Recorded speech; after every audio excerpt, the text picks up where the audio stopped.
let's talk about somebody else who has a seemingly picked up some very Jimmy Butler like tendencies. And I say this, and I'm a big LeBron James fan. I am massive. He's my second favorite player in the world, right? Um, Who's your my favorite first player? favorite player being Jimmy Butler. No, not at all. My first favorite player, obviously, being Derrick Rose, and LeBron's my second favorite. But I have to call it out when something horrible happens. And I'm really not feeling LeBron throwing his teammates under the bus at any point. Now, I talked to somebody else and they was like, well, he's throwing people under the bus and he didn't have that good of a game. Well, here's my thing. I think you're missing the point with that, right? First of all, he had a triple double. But to me, it doesn't matter how good of a game you had. You don't do that, man. I don't understand what this thing is with people getting in on and they put these joints right here in people's face and they get to talking about their teammates. Man, I swear I still to this day don't see how that is beneficial ever. Well, I come at a little bit from a different angle, even though in general I agree with you. I think there's an optimal, ideal way to be where you pick guys up and you don't put guys down when you're on a team. But at the same time, when things get competitive and you're asked to perform at the highest capacity, if you feel that someone has made that deal to do that and they're not holding up their end of the bargain, that is just the nature of competition that some people call it out. And some people need to be called out. That's the other thing. It's not always, we like for competition to only work one way, but sometimes it works ugly. Sometimes it's because people didn't like each other and had something to prove to each other, or this person needed a kick in the pants more than a pat on the back. Sometimes the suit that makes a successful situation isn't what we were ordered. But at the same time, I don't think that's this situation. Specifically, like you talk about a guy like Michael Jordan or Kobe Bryant, two guys who were known for calling out teammates, but they were also the guys who were working the hardest on the team. And I think Jimmy Butler's issue, not to make this about him, is he views himself as such a hard worker that he has a intolerance when it comes to people who don't work hard. LeBron, now, whether we like that or dislike that, that's another debate for another day. But I'm saying this is a different situation because LeBron James is putting out some of the least effort particularly on the defensive end, but just overall in certain plays, he's not putting out a lot of effort. He's walking up and down the court. He's not going after certain rebounds. And whether it's injury or not, you have to recognize that the less you do, the less you're able to say. And he can't sit there based off his reputation. Look at a guy like Brandon Ingram or Kyle Kuzma, who's making clutch shots, holding those guys up, going to the basket, getting fouled, making crisp passes, and LeBron catch the ball, tuck it under his arm, point at one guy, point at another guy. Like, it's two crimes, in my opinion, when it comes to LeBron. There's the brand of basketball that he's playing, which is just demoralizing. And then throwing people under the bus on top of that, for me, it's a double homicide. I agree, but I agree. The effort is horrible, and my faithful subscribers to the At Me Bro show, I cannot wait till this channel gets partnered, and hopefully we get partnered with a specific brand that allows us to use NBA footage in our videos, because right about now is when I'd have on the screen this little excerpt of a period of the game against the Memphis Grizzlies, where LeBron was literally he stood in generally the same spot for, I want to say, a 7 to 9 second interval on defense, and literally didn't move nothing but his arms. Yeah. While the ball rotated from back and forth across the floor. Dude, on help defense, literally, guys are looking him in the face, right? Yeah. And seeing that he's there and deciding to go for the basket. And people are trying to blame the ball penetration. Ball penetration is not ball penetration when you're being driven to the help to that severity. If LeBron James was virtually any other starting power forward in the league, that's not a shot that guys would take. But he's playing defense so poorly that these drives towards the help are now open lanes because he's just looking people off. That one play where Mike Conley had a guy riding his hip, he literally looked directly into LeBron James's eyes, was like, and laid the ball up. And LeBron just watched him, like literally jogged over and then decided to do nothing. That's crazy. No player should get away with that, particularly a starting player. Yeah, I think the defensive effort is just terrible, and it's made even worse. It's compounded when you want to talk trash and talk about your teammate. But like I said, here let me make this division right. I don't care if he went for 50 and 50 and played 48 minutes of balls to the wall defense. I still don't think the right thing to do is to get a mic in front of your face and criticize the effort of your team. I don't have a problem with you calling guys out and going to a guy and saying, hey, Kyle, hey, Brandon, hey, Josh, hey, Lonzo, who didn't play, obviously, but hey, whoever, man, I'm busting my butt out here, though. Dude, I got championship rings. I've been to blah, blah, blah straight finals, and I'm still busting it. You ain't never won nothing, man. What's going on? We supposed to be out here to doing this together. Do you not want to win? What's going on? Like, I have more respect for that happening in behind closed doors. And, you know, I also think that it's more ultimately effective to do that. How does it help you to sit in a locker room, especially considering the fact, whether it's true or not, many of the people on your team think that you might have had a hand in trying to get them traded for Anthony Davis? So here's the thing, and I want to make this clear. I'm not jumping on the side of people who call out their teammates in the media, but I'm saying it doesn't matter how I feel about it. What matters is, does that work in some situations? And it has. Phil Jackson, as you're familiar, made a career out of talking to his players in very underhanded ways through the media. Now, here's the thing. What never works is you not playing defense, you not giving effort, and then talking about your teammates who are giving effort. That is a team obliterating type move. And I think that's why in this situation, even though we can talk about guys talking, period, whether or not you should be talking that kind of crap, that's fine. But this is the worst version of that, to ask people to do the very thing that you're not doing. Well, honestly, like, I feel like there's a little bit of a difference there because we're talking about two different roles. We're talking about a head coach and a player. And I know LeBron is LeBron. So the lines get blurred sometimes with him and what he should and shouldn't be doing. But at the end of the day, he's a player. I mean, Shaq's done it too, though.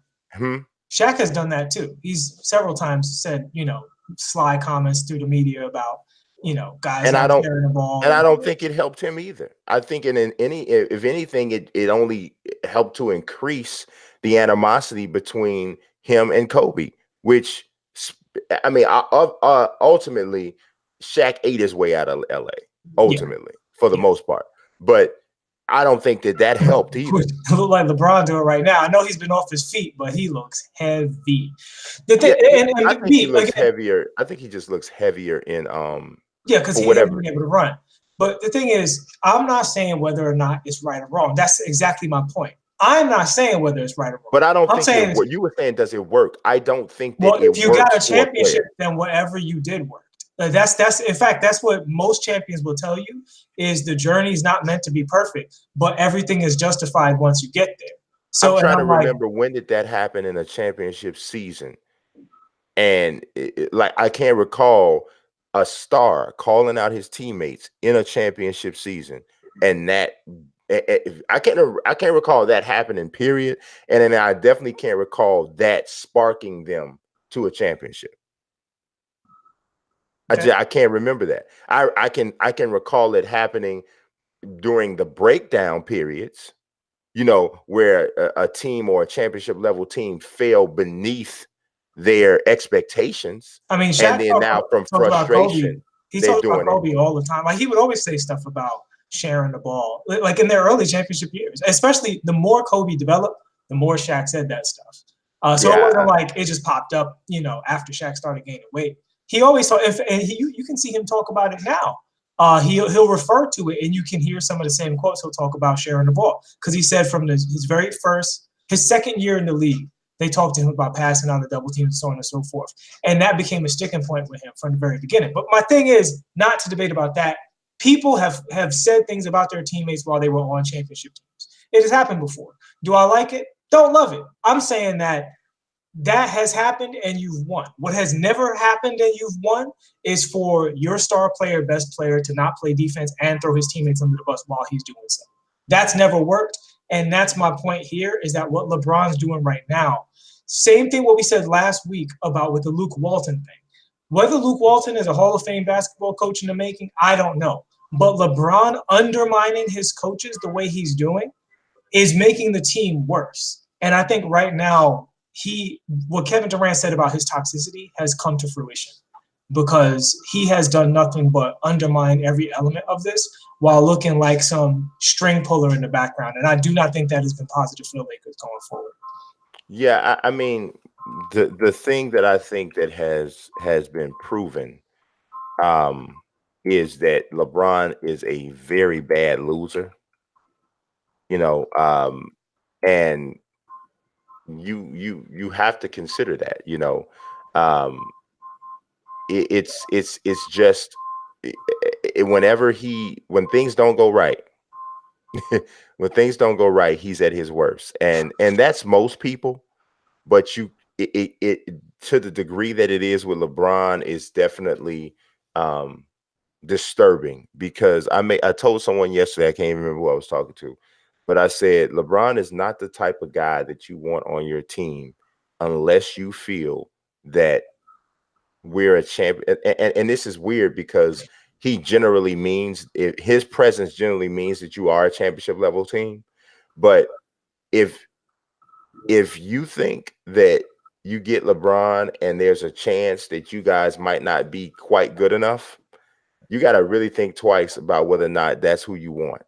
Because when things start going down, he starts to, you know, and some people say, oh, Mike and Kobe would never do that. I don't know that that's the case either. I don't know that that's the case. Social media is different. It changes everything these days. And we are privy to so much that a player does and says on a day-to-day basis. And when Mike was playing, we were not as privy to everything he said or everything he did. We do know some things that he did that are definitely anti-teammate. But so I don't know that I can say that like that. But I think one thing I remember is that every great player has an element of an a-hole to them. Sure. Every one of them. I mean, I don't care who it is, Magic Johnson, every one of them, you know. And I think that nowadays, with the way social media is and the increased attention and the 24/7 access, so to speak, to people, we just get a chance to see that much more depending on the level of the star. And I think that that's what's happening with LeBron. See, I don't think that's the problem though with LeBron, because LeBron, most people agree that LeBron is an admirable person overall. No, I'm not talking about as a human being, like in terms of his philanthropy and charity and all of that. I'm talking about as a teammate. But see, the thing about it as a teammate, with that I say specifically, is LeBron is constantly undermining what is happening if it's not his way, if it's not his choices. And I think that's the biggest problem, specifically with the Lakers in this way. And I've been talking about this for weeks on that. And people are starting to talk about it in the media now too. I've been saying really since they acquired LeBron, the Lakers were on a development timeline. Now this guy comes in with basically LeBron times, yeah. LeBron timeline real short. The problem is that the Lakers, since sending D'Angelo Russell out of town, have been constantly doing moves that undermine the choices that they've made. So even when they make good choices and something good happens, it gets undermined later on with this LeBron timeline. You know what I'm saying? And Magic Johnson's situation. So for instance, Brandon Ingram, we said on the show, the guy's not trash. He just needs the ball in his hands. And he's been on a tear. He's been looking phenomenal. They were about to sell him for 50 cents on the dollar and get nothing out of him. When, and we discussed this on this show, last year, Luke Walton developed him. We talked about Luke Walton getting all this flack for not developing young players. Meanwhile, Julius Randle looked great.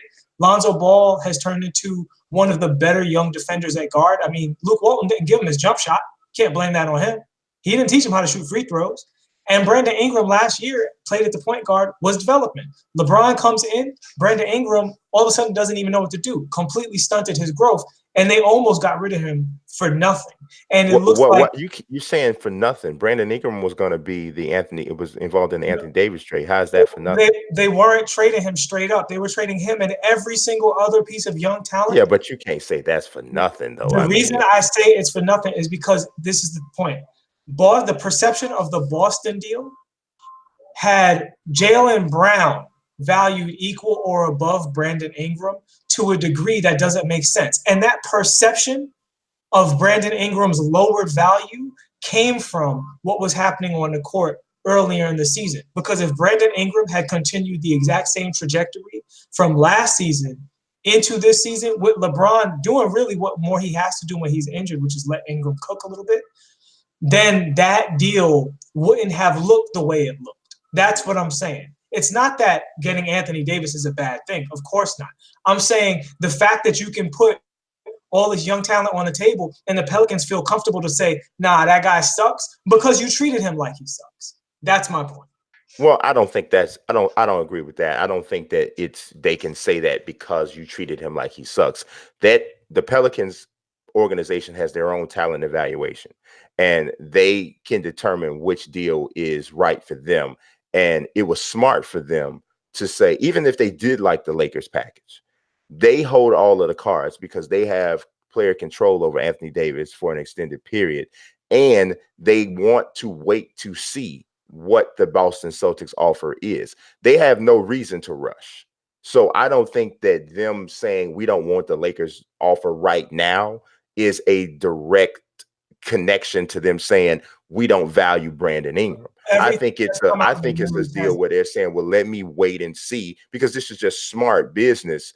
You want to make sure that every suitor has given you their best offer because you're still working on your own timeline. The Pelicans have their own timeline. The reports from everyone was that they never even for a second considered the Lakers package. See, I don't put, but I promise you, doing what I do, I can promise you that you can't take those reports for word all the time, because as someone who creates these headlines, it's easy to send the people off who simply read them. I mean, that's fair. I'm going by multiple sources. I don't. And they also said that the leaks that came out of that was a direct get out of our face from the Pelicans.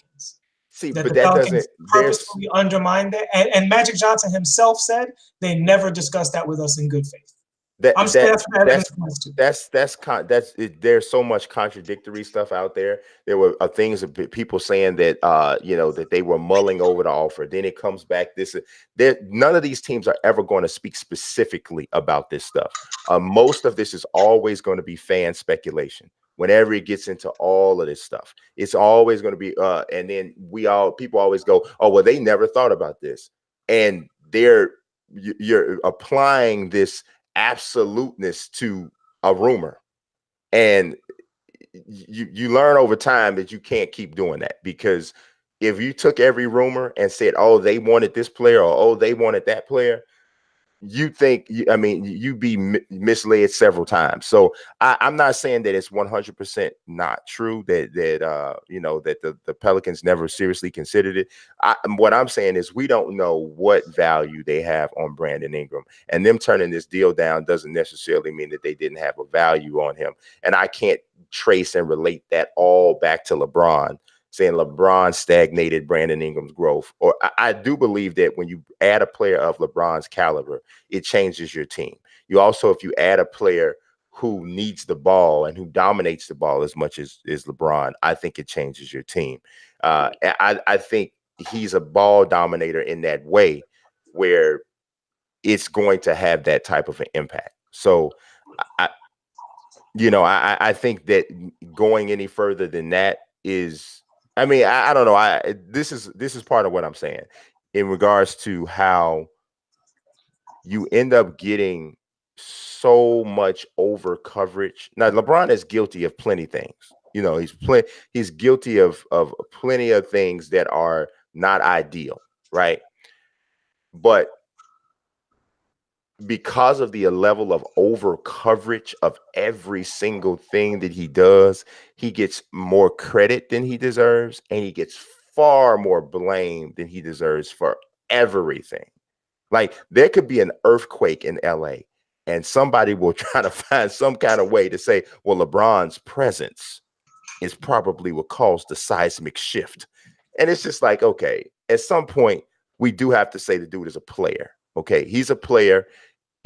And because actually, we talk about LeBron being a coach killer. In a lot of instances, I think LeBron takes some of the blame that should be on a coach. LeBron is a player. If you want the ball moved, if you want them to play, if you want your team to play a different way, you're the coach. You have to implement the system that you want used. If you want to tell LeBron, hey man, let's do it this way.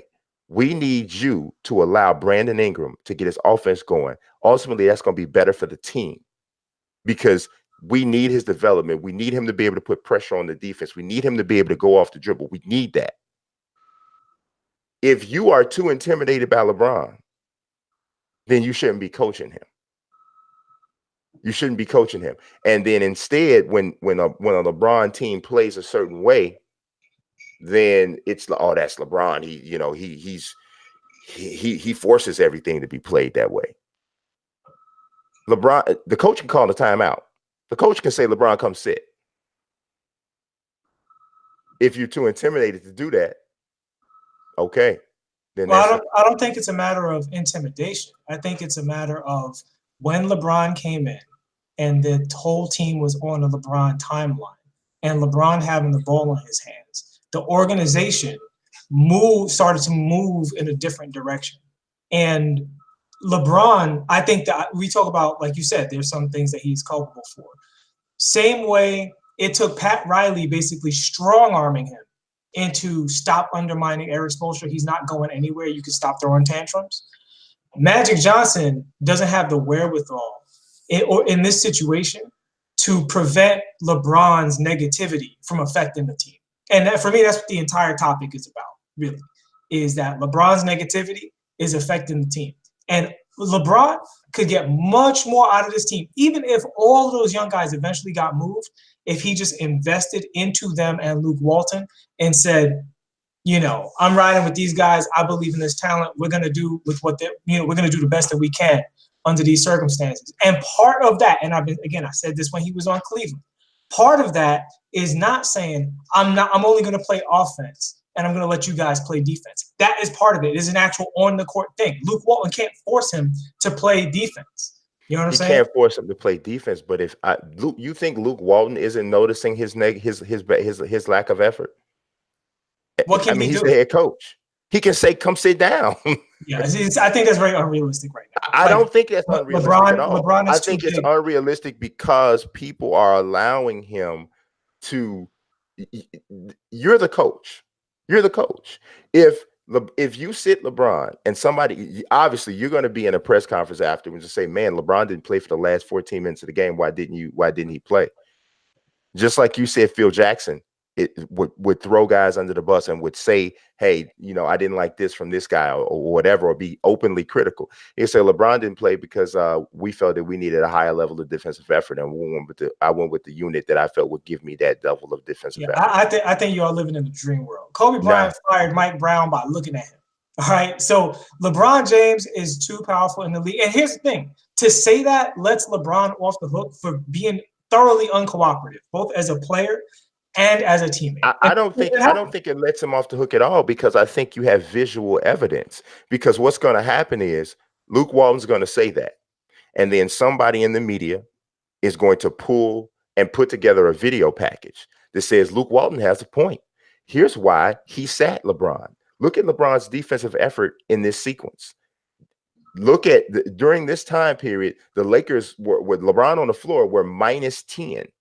The effort on defense just isn't there. Now you're going to have some people going to say you can't sit LeBron. LeBron's this, LeBron's going to sit on the side and he's going to say whatever he's going to say. Here's the thing: if you're Luke Walton and LeBron doesn't like you, you're going to get fired anyway if everything is equal to what your perception is or what everybody else is saying. Like LeBron runs it all. LeBron's is pulling these strings. If that's the case, in my opinion, you might as well coach.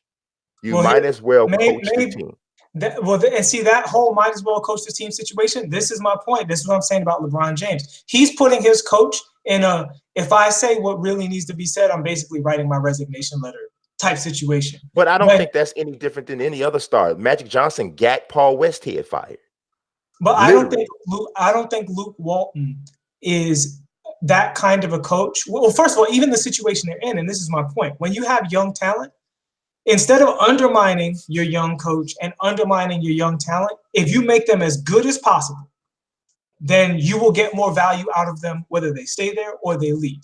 And what I've been saying about the Lakers for a while is they're a poorly run organization right now. And LeBron, bringing a drama queen in there makes it worse. And that's my whole point with the topic is LeBron is making a situation worse. I don't think we disagree about most of that. I just feel like I disagree basically with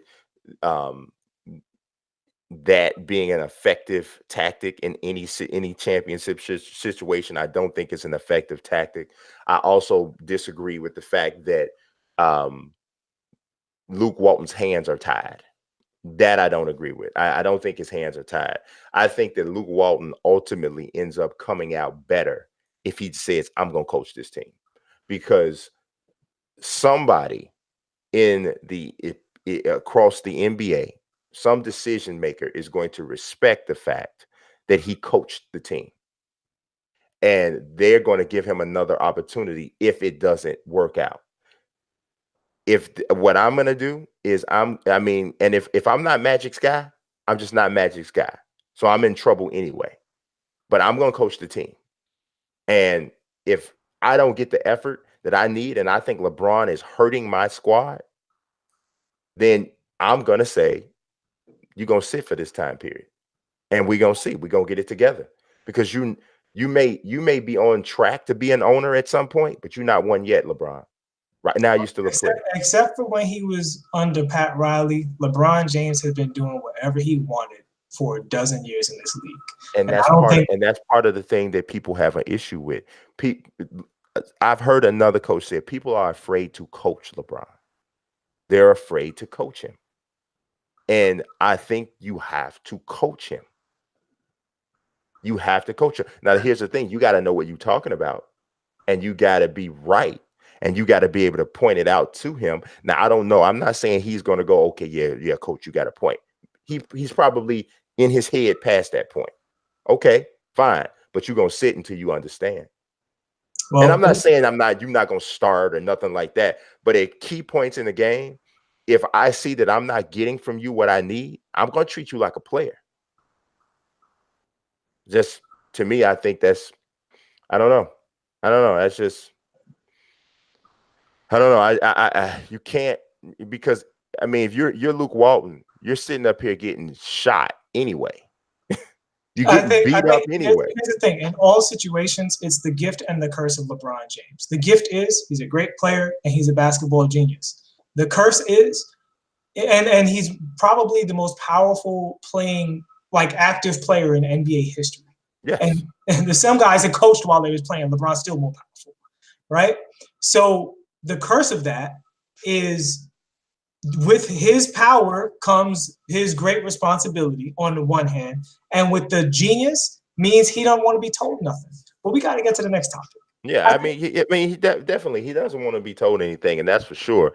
But you still, like I said, you still got to coach him. There's a lot of people, that don't want to be told anything. There's super important employees at every business that don't want you to tell them nothing. But that don't mean you stop managing them. It just doesn't mean that.